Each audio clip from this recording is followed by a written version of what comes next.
آنے والی ساری نسلیں آپ کی مشکور رہیں گی. یہ ساری جدوجہد تھی انصاف کے لیے، آئین اور قانون کی بالادستی کے لیے. لیکن خان صاحب ہمارے تو نیوٹرل بھی نیوٹرل نہیں ہیں، تو یہ بھی ایک مسئلہ ہے.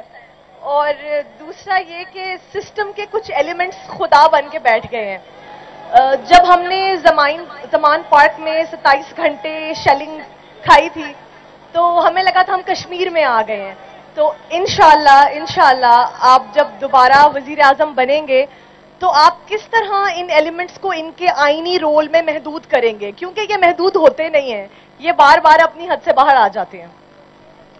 جی زرمینہ، دیکھیں میں واقعی آپ نے 27 سال کی سٹرگل ہے. 27 سال میں کیا کیا ہوا، کس طرح کے مسئلے مسائل ہوئے، کیونکہ کسی پارٹی نے اس طرح کی سٹرگل تو کی نہیں. یہاں تو ملٹری وہ جو ان کی نرسری کے اندر پلنے والے تھے، ذوالفقار علی بھٹو ڈکٹیٹر کے وزیر تھے 8 سال، نواز شریف جنرل جیلانی کے چھتوں کے اوپر سریا لگاتے لگاتے وہ وزیر بن گئے. تو انہوں نے کوئی جدوجہد تو نہیں کی تھی.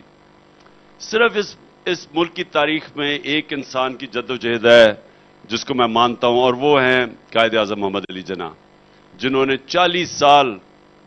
40 سال کے بعد اپنے مقصد جو پاکستان تھا اس پہ پہنچے آزادی کے لیے.